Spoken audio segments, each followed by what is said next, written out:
Buenas noches y bienvenidos a nuestro webinario Generales de Cáncer de Mama.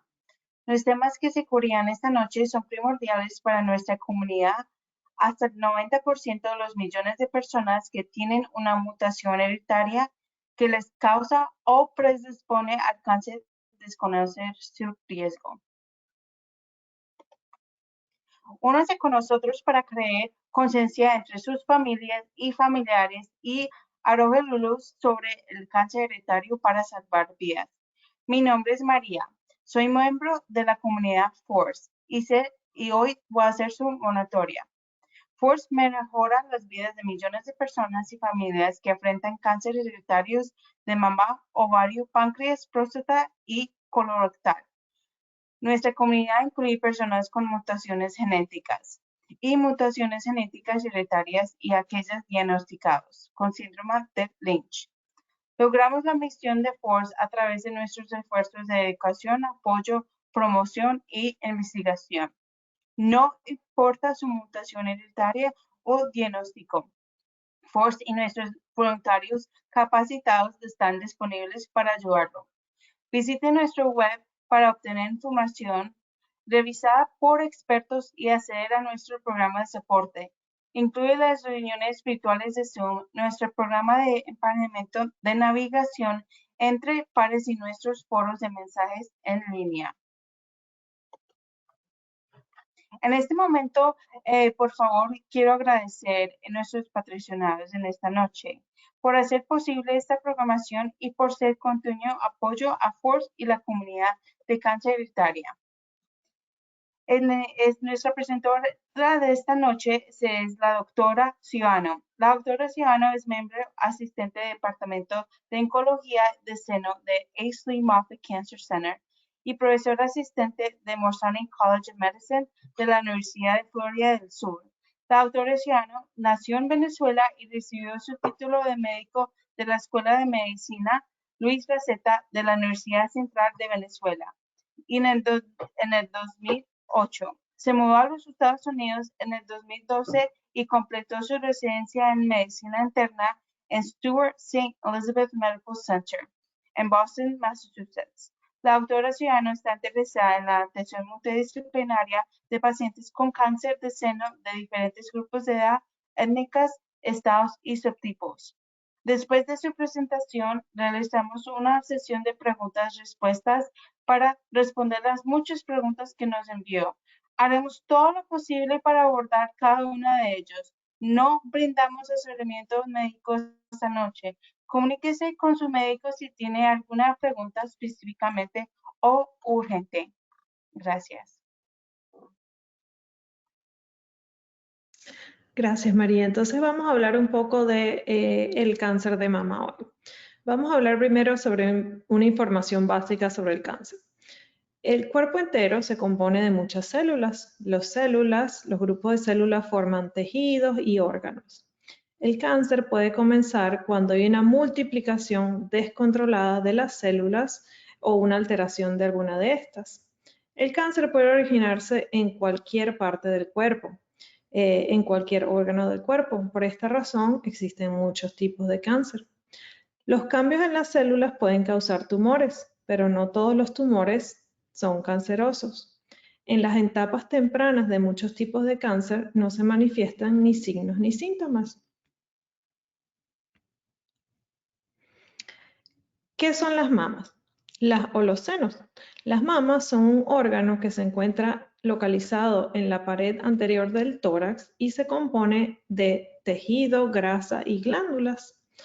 Las mamas hacen posible la producción de leche materna para cuando las mujeres están embarazadas y dan a luz a sus hijos, le pueden dar y proveer de leche materna. La mayoría de los tipos de cáncer de mama o cáncer de seno se originan en los conductos o en los lobulillos mamarios. Y este se origina cuando las células saludables de la mama empiezan a proliferar, a cambiar sin control y forman una masa o un tumor. Estos tumores o estas células se pueden propagar a través de los ganglios linfáticos o a través de la sangre a otros tejidos del cuerpo como son los huesos, el hígado, el pulmón. El cáncer de mama es el cáncer más frecuente en las mujeres en los Estados Unidos y a nivel mundial. Y es pronosticado que 1 de cada 8 mujeres será diagnosticada con cáncer de mama.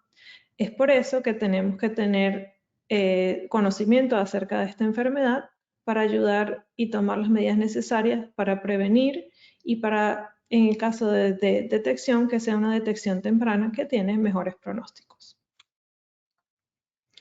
¿Cuáles son algunos de los factores de riesgo para desarrollar un cáncer de mama? La edad, a medida que las mujeres vamos envejeciendo, es más probable que vayamos a desarrollar un cáncer de mama. La raza, las mujeres de origen hispano y las mujeres de descendencia afroamericana tienen más propensidad de desarrollar cáncer de mama que las mujeres de raza caucásica. Antecedentes personales o familiares de cáncer de mama. Si alguna mujer tiene muchos familiares con cáncer de mama, ellas están a más riesgo de desarrollar un cáncer de mama en el futuro. Incluso las mujeres que ya han desarrollado un cáncer de mama también tienen predisposición para tener una recurrencia de cáncer de mama o un futuro cáncer de mama primario. Hay predisposiciones genéticas. En FORCE sabemos que tenemos diferentes tipos de genes que pueden aumentar la predisposición de ciertos cánceres. En cáncer de mama, generalmente los más comunes que conocemos son los genes del BRCA1 o el BRCA2, pero también los genes, alteraciones en los genes del P53, el ATM, el CHEK2, el PALB2, son algunos de los genes que pueden aumentar el riesgo de desarrollar un cáncer de mama en las mujeres. El uso de terapia de reemplazo hormonal. El uso de terapia de reemplazo hormonal es usado cuando las mujeres llegan a la menopausia y caen los niveles de estrógenos como una manera de lidiar con los efectos secundarios de la menopausia. Pero el uso prolongado por muchos años o de dosis muy altas está asociado con un incremento del riesgo de padecer de cáncer de mama. Es por eso que cuando las mujeres necesitan terapia de reemplazo hormonal para ayudar a la transición de la menopausia, debe ser utilizado a una dosis baja y por el menor tiempo posible. Otro factor de riesgo es exposición a radiación. Esto se refiere a personas que hayan tenido radioterapia, es decir, dosis de radiación de tratamiento, cuando han tenido un antecedente, por ejemplo, un tipo de cáncer llamado linfoma o algún tipo de sarcoma, en donde las mamas han recibido una radiación importante que puede ayudar a que se desarrolle un cáncer de mama años después. Y hay otros factores como cambios en el estilo de vida. Por ejemplo, el sobrepeso, la obesidad está relacionado con un aumento de riesgo de cáncer de mama. La poca actividad física y el consumo de alcohol son algunos de los otros cambios del estilo de vida que tenemos que considerar y modificar para reducir nuestro riesgo de cáncer de mama.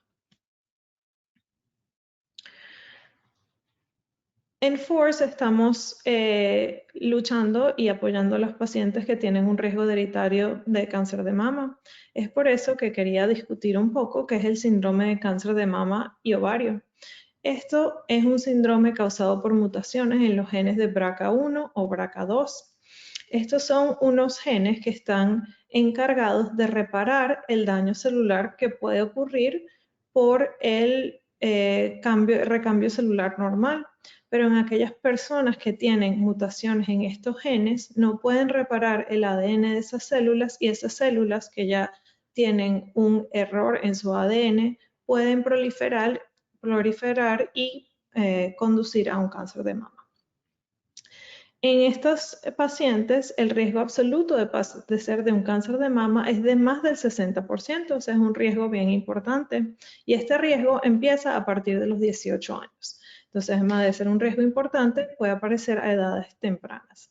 Es por eso que en estas pacientes que tienen estos genes alterados, los métodos de pesquisa deben comenzarse a utilizar a partir de los 25 años de edad.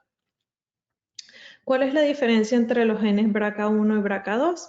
En los pacientes que tienen mutaciones en los genes de BRCA1, la mayoría de los cánceres de mama tienden a ser triple negativo. En cambio, en los pacientes que tienen mutaciones en los genes de BRCA2, la mayoría de los cánceres tienden a ser aquellos cánceres que son positivos para los receptores de hormonas y negativos para el HER2, lo cual lo vamos a discutir un poco más adelante. Además de tener predisposición de padecer de cáncer de mama, también tienen un riesgo importante de padecer de cáncer de ovario y hay recomendaciones específicas para la detección y prevención de estos dos cánceres en estas pacientes. Vamos a hablar un poco de la prevención. Ya tocamos un poco el punto de que hay que tener unos cambios en el estilo de vida, como son realizar una actividad física habitual. Para esto, las recomendaciones son realizar al menos 30 minutos de ejercicio moderado, por lo menos 5 veces a la semana, es decir, un total de aproximadamente 150 minutos a la semana. Debemos tratar de mantener un peso saludable y evitar la obesidad o el sobrepeso.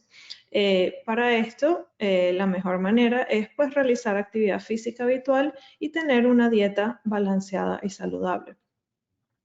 Hay que disminuir el consumo de alcohol. No tenemos un nivel saludable o un nivel seguro de cuánto alcohol es suficiente, pero el consumo de alcohol está relacionado con aumento del peso, aumento de radicales libres que pueden causar daños en las células y predisponer a un desarrollo de un cáncer.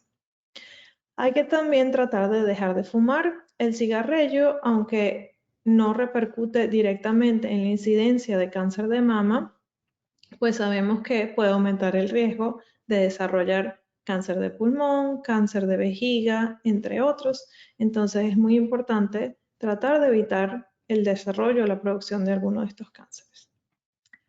Cirugía. En algunos pacientes que tienen predisposición hereditaria de padecer de cáncer de mama, una opción es hacer una mastectomía profiláctica, es decir, remover el tejido mamario antes de que el cáncer se desarrolle. Esto generalmente se puede ofrecer en aquellas pacientes que tienen mutaciones en los genes de BRCA1, BRCA2, en algunos con predisposición o positivos para los genes PALB2 o CHEK2. Y en algunos casos también podemos ofrecer quimioprevención, es decir, en aquellas pacientes que tienen sus mamas pero tienen muy alto riesgo de padecer de cáncer de mama, se puede ofrecer algunas pastillas, una terapia de bloqueadores hormonales para tratar de disminuir el riesgo de padecer de cánceres de mamas que sean positivos para las hormonas. ¿Cuáles son algunos signos o síntomas del cáncer de mama?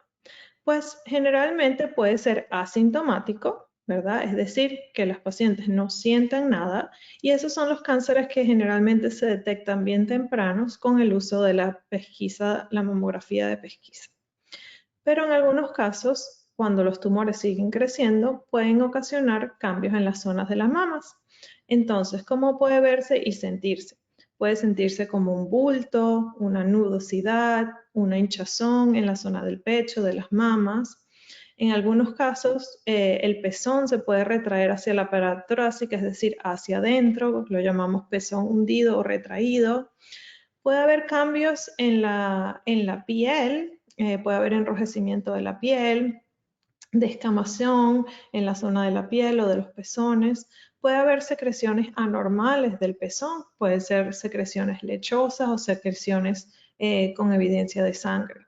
En esta lámina tenemos una caricatura de cómo puede verse y sentirse el cáncer de mama de una organización que se llama Know Your Lemons, o sea, conozca sus limones, para que sepa que es normal en usted, para que pueda reconocer cuáles son los cambios. Entonces ponen algunos tipos de ejemplos. ¿Cuáles son los métodos de pesquisa? El principal método de pesquisa es el autoexamen de mama, es decir, aprender a conocer cómo son las mamas de uno para saber reconocer cuándo hay un cambio. Esto a veces puede ocasionar un poco de ansiedad en las mujeres, ya que las mamas son diferentes, son nudosas o bultosas en muchos casos y puede ser algo difícil de detectar. Pero si uno llega a detectar alguna anormalidad, puede ir al médico para que revisen esa anormalidad y tomen las medidas necesarias. El examen clínico de un médico debe realizarse por lo menos una vez al año y esto puede ser realizado por su médico de cabecera o su médico ginecólogo, etc.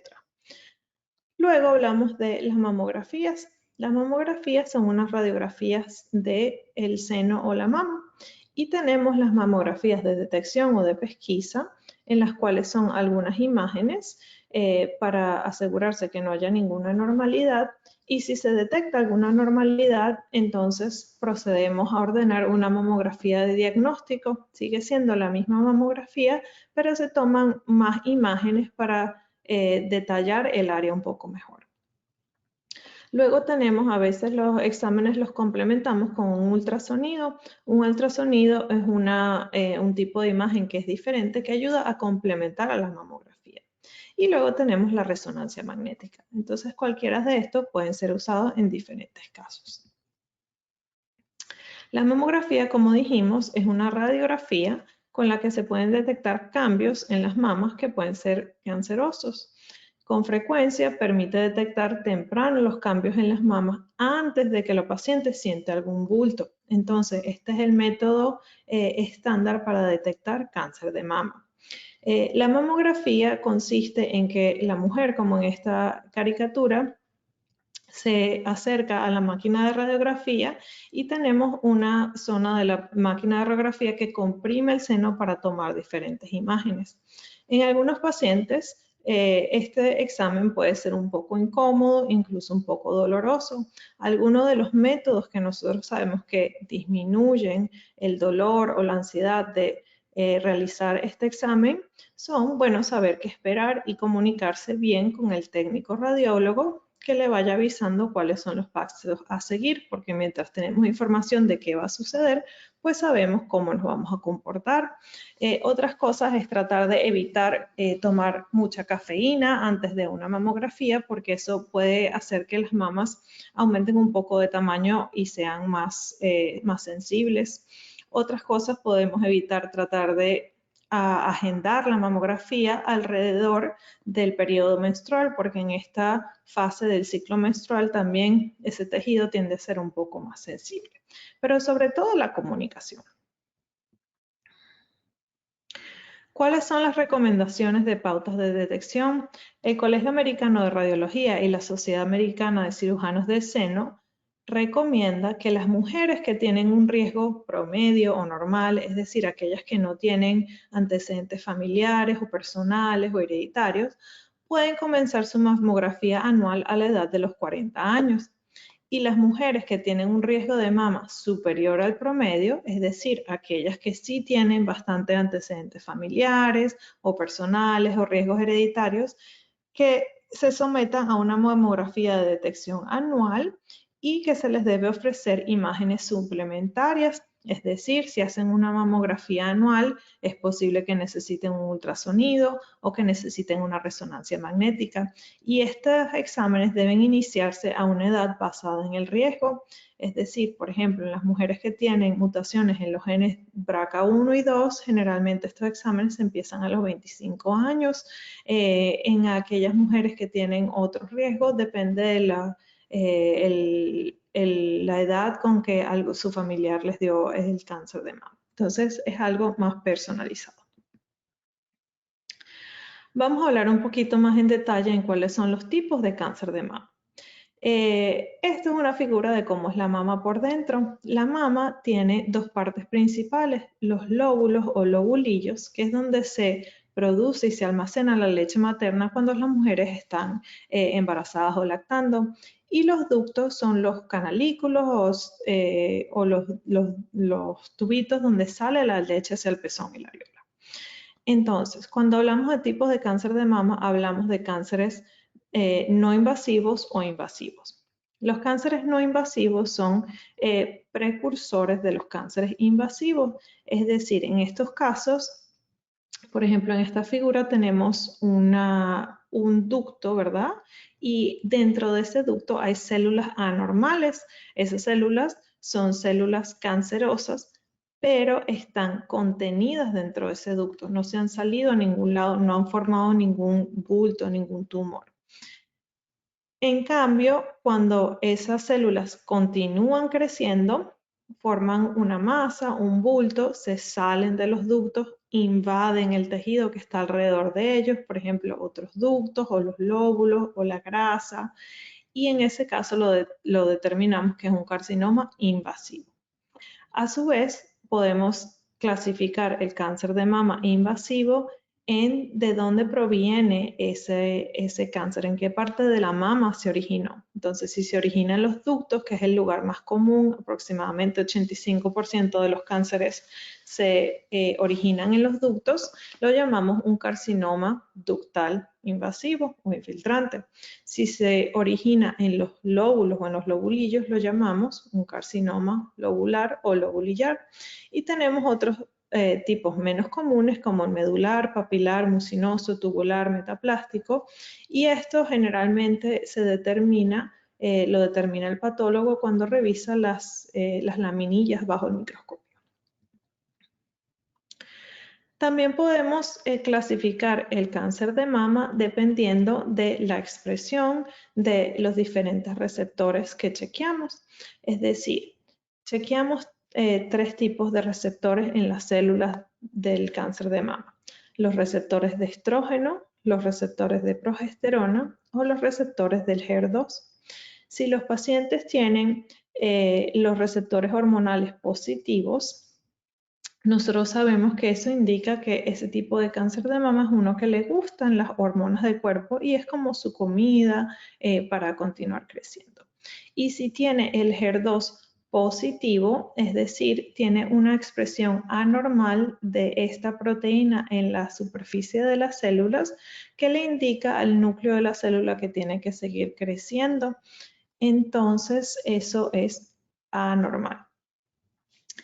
Y si no tiene ninguno de los receptores hormonales o no tiene expresión del HER2, es lo que llamamos el triple negativo.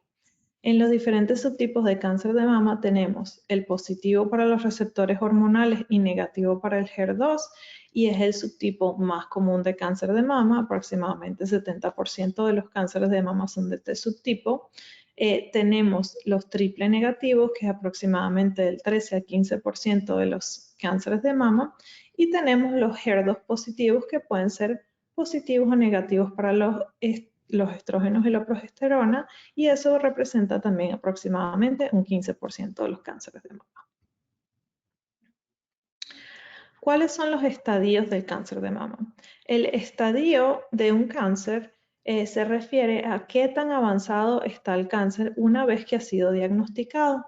En particular, por el cáncer de mama, nosotros tenemos diferentes estadios del 1 al 4. Un estadio 1 es cuando está pequeño y solamente localizado en la mama como tal. Un estadio 2 es cuando el tumor mide o más de 2 centímetros o hay involucro de algunos ganglios linfáticos. Un estadio 3 representa un cáncer que ha sido más grande, o sea, más de 5 centímetros o hay infiltración de muchos ganglios linfáticos. Y un estadio 4 representa cuando el cáncer de mama se ha ido de la mama y de los ganglios linfáticos hacia otra parte del cuerpo, es decir, como por ejemplo los pulmones, los huesos, el hígado. ¿Cuál es la diferencia o la importancia de saber cuál es el estadiaje? Los estadios tempranos de cáncer de mama se tratan con la intención de curar la enfermedad y de evitar una recurrencia en el futuro, mientras que un estadio 4 o un estadio metastásico, el goal del tratamiento es de evitar que el cáncer siga progresando, pero generalmente no podemos curarnos de la enfermedad. ¿Cuáles son las fases del tratamiento de cáncer de mama? Bueno, primero que todo tenemos que saber que el cáncer de mama incluye un tratamiento multidisciplinario. ¿Qué quiere decir esto? Que muchas disciplinas nos ayudan a tratar el cáncer de mama. Entonces tenemos un grupo de personal médico, como son los cirujanos, ¿verdad? Los cirujanos oncólogos que nos ayudan a remover el tumor en la mama, en los ganglios linfáticos, el médico oncólogo que nos ayuda a administrar los tratamientos sistémicos que van a todo el cuerpo para ayudar a disminuir la incidencia o la recidiva del cáncer de mama, el radioterapeuta que nos ayuda con administración de radioterapia para ayudar al control local y disminuir una recurrencia en el área, pero también tenemos nutricionistas, las enfermeras avanzadas y muchos otros personales del equipo médico. El tratamiento también es multifactorial, es decir, incluye todas estas personas, pero también depende de diferentes factores. Uno, cuán avanzado está el cáncer, es decir, el estadio va a depender qué tipo de tratamiento vamos a escoger para ese paciente. Hay diferentes tipos de cirugía que se pueden considerar y depende del tamaño del cáncer en la mama o en los ganglios linfáticos y va a depender también del subtipo de cáncer, si hablamos del cáncer que es positivo para las hormonas o es un triple negativo o es positivo para el HER2. Y el tratamiento puede incluir cirugía, radioterapia, quimioterapia, terapia hormonal, e incluso el uso de anticuerpos de inmunoterapia. Vamos a hablar un poquito de la cirugía. Sobre la cirugía la realiza un cirujano oncólogo y la cirugía abarca dos áreas que tenemos que considerar, lo que es la cirugía al seno, que puede ser una lumpectomía o una mastectomía. Una lumpectomía se refiere a simplemente remover el área donde está el tumor, pero sigue quedando tejido mamario normal. Y una mastectomía se refiere a una remoción completa del tejido mamario. Y luego tienen que prestarle atención a los ganglios linfáticos, porque el cáncer de mama le gusta moverse del seno a los ganglios linfáticos. Entonces hay generalmente dos tipos principales de cirugía para los ganglios, lo que es la biopsia del ganglio linfático centinela, en donde el cirujano con diferentes técnicas localiza cuál es el drenaje, cuáles son los ganglios linfáticos donde está el drenaje del seno para remover solo los primeros ganglios que podrían estar afectados o una disección completa de los ganglios axilares en donde se trata de remover la mayoría de los ganglios linfáticos que están en la axila. Otra fase del tratamiento es la radioterapia y esta la administra el radiooncólogo o radioterapeuta. Incluye diferentes procedimientos, puede ser tratamientos que son una vez al día o incluso 2 veces al día, o pueden ser un solo tratamiento o una semana de tratamiento o varias semanas de tratamiento. Y la radioterapia se administra como un tratamiento de control local que puede ser a todo el seno o a la pared torácica o también a los ganglios regionales que son los de la axila o la parte baja del cuello.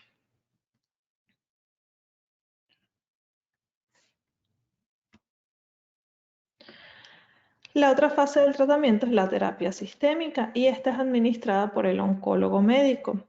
Esto incluye tratamientos como la quimioterapia, que no se administra siempre en todos los cánceres de mama y puede durar varios meses y dependiente del tipo de régimen que sea recomendado para los pacientes. Puede incluir la terapia hormonal o antihormonal o endocrina, porque el goal de esto es disminuir los niveles o la producción de estrógeno y progesterona del cuerpo, y esto se usa en los casos en donde los receptores de las hormonas en el cáncer de mama sean positivos. Esto generalmente involucra el uso de pastillas, en algunos casos inyecciones también, que son administrados de aproximadamente de 5 a 10 años dependiendo del caso. Y en los casos que la paciente tenga un cáncer de mama que es positivo para el HER2, también se pueden utilizar anticuerpos monoclonales, que son tratamientos que son dirigidos al HER2 y generalmente estos son infusiones que duran aproximadamente un año.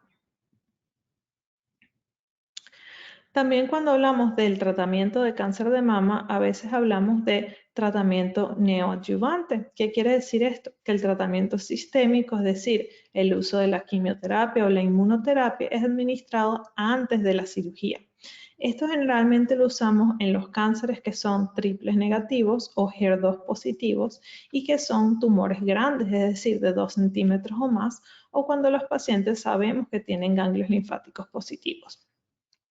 El gol de hacer el tratamiento o la mayoría del tratamiento antes de la cirugía es para ayudar a tratar de disminuir de tamaño el tumor en la mama o los ganglios linfáticos como una preparación para la cirugía. Y ofrece una oportunidad para aquellos pacientes que tienen un tumor relativamente grande, que si el tumor responde muy bien al tratamiento, pueden ofrecérsele una lumpectomía y puede conservar el resto del seno. Y lo otro que nos ayuda es que si el tratamiento sistémico no es tan efectivo, es decir, cuando es que administramos el tratamiento, vamos a cirugía, vemos cuál es el resultado de ese tumor, si tuvo una respuesta completa o no. Si no tuvo una respuesta completa, podemos optimizar cuáles son los próximos tratamientos sistémicos que podemos administrarle al paciente para ayudar a disminuir el riesgo de una recurrencia o una recidiva en el futuro. El tratamiento adyuvante es el tratamiento sistémico que es administrado después de la cirugía. Entonces, en este caso, los pacientes, el primer paso para tratar su cáncer de mama es la cirugía y después se determina si es necesario hacer la quimioterapia después de la cirugía. Y es usualmente principado en los tumores que son más pequeños, es decir, menores de 2 centímetros, o en muchos casos los pacientes que tienen el subtipo de positivo para las hormonas, negativo para el HER2. El tratamiento en pacientes que tienen metástasis depende del subtipo de cáncer de mama, si es positivo para las hormonas, triple negativo o positivo para el HER2, y puede incluir tratamientos hormonales, de quimioterapia, de inmunoterapia o el uso de anticuerpos monoclonales. Todo va a depender del subtipo de cáncer de mama, de la carga tumoral, de los síntomas que tenga el paciente y si tienen toxicidades de algún otro tratamiento que hayan recibido.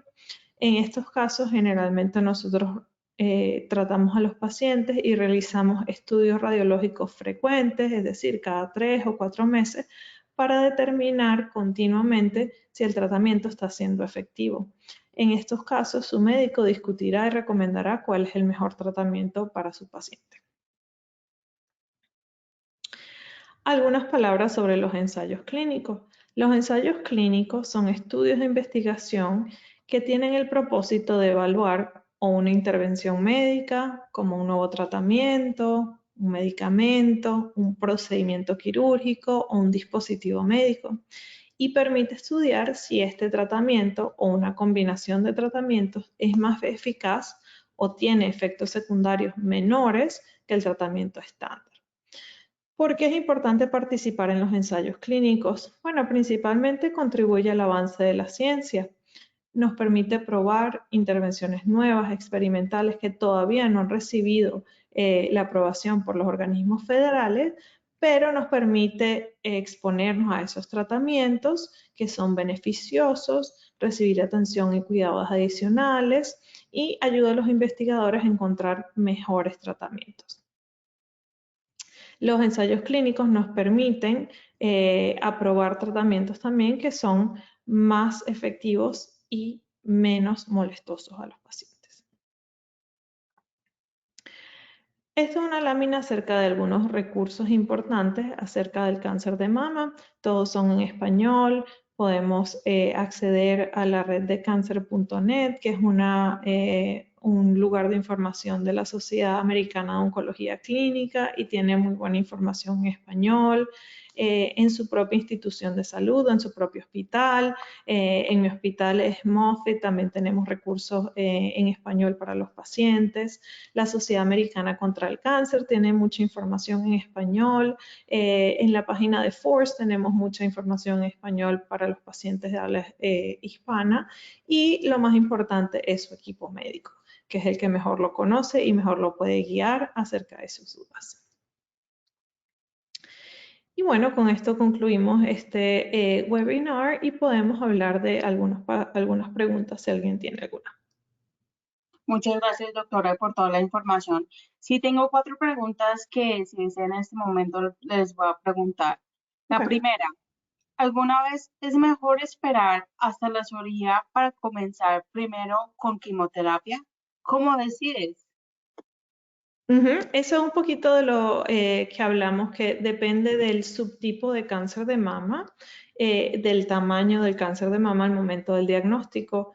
Si los pacientes tienen tumores generalmente grandes, es decir, más de 2 centímetros, o los ganglios linfáticos están positivos y son ellos aquellos subtipos que son triple negativos o positivos para el HER2, generalmente recomendamos hacer el tratamiento sistémico antes de la cirugía. En general, si los tumores son pequeños, si son positivos para las hormonas, negativos para el HER2, recomendamos hacer la cirugía primero y después administramos el tratamiento sistémico. Muchas gracias, doctora, por la explicación. La segunda pregunta, ¿cuánto tiempo debo permanecer en terapia endocrina después del tratamiento? Eso es una pregunta muy buena. Su equipo médico es el que mejor lo puede ayudar a guiar en el caso. En general, nosotros recomendamos a todas las mujeres de tomar el tratamiento endocrino, ¿verdad? O de los bloqueadores hormonales por lo menos 5 años. Hay muchos estudios que demuestran que extenderlo hasta 7 años tiene beneficio. Y los pacientes que son determinados de muy alto riesgo, es decir, o mujeres muy jóvenes, o tumores grandes, o involucro de muchos ganglios linfáticos, nosotros recomendamos hasta 10 años de tratamiento. Muchas gracias por la información. Otra preguntita. Mi médico me está dando a elegir entre tamioxofeno o letrozol. ¿Cuáles son las diferencias entre los dos? Es muy buena pregunta. En el tratamiento o en las terapias endocrinas tenemos dos tipos principales de terapias endocrinas. Tenemos el tamoxifeno, que es un bloqueador dual del estrógeno, entonces bloquea el estrógeno en las células mamarias, pero puede ser un estimulante del estrógeno en otras células del cuerpo, como el útero o el recubrimiento de los vasos sanguíneos. Generalmente el tamoxifeno fue el primer bloqueador hormonal que nosotros teníamos y era administrado a todas las mujeres. Hoy en día es el tratamiento de elección para las mujeres que tienen más bajo riesgo y son mujeres que no han llegado a la menopausia, porque el tamoxifeno actúa si las mujeres tienen ciclos menstruales o no.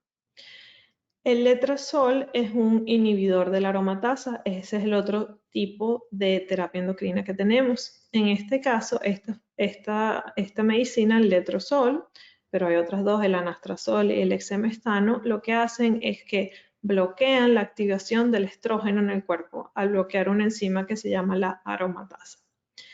Estas medicinas también son muy buenas y son un poco más efectivas que el tamoxifeno, o sea, más potentes que el tamoxifeno en prevenir el cáncer de mama, la recidiva del cáncer de mama. Sin embargo, estas medicinas funcionan solo en las mujeres que ya han pasado por la menopausia, es decir, que los ovarios no están produciendo estrógeno constantemente. ¿Cuándo podemos usar el letrozol en mujeres que no han llegado a la menopausia? En mujeres de muy alto riesgo que queremos darle el mejor beneficio o la terapia más potente, podemos administrar el letrozol, solo que lo combinamos con algunas medicinas para disminuir la producción de estrógenos en los ovarios, o sea, unos supresores de la función de los ovarios, o recomendamos hasta en algunas mujeres remover los ovarios para que no haya más producción de estrógeno en esos ovarios. Ok. Otra pregunta. Tengo 35 años y acabo de empezar a tomar tamoxifeno para el cáncer de mama en etapa 1. Mi médico quiere que lo tome durante al menos 5 años. Esperaba quedar embarazada antes de cumplir 40 años. ¿Es seguro? ¿Puedo dejar de tomar tamoxifeno para quedar embarazada? Ujú.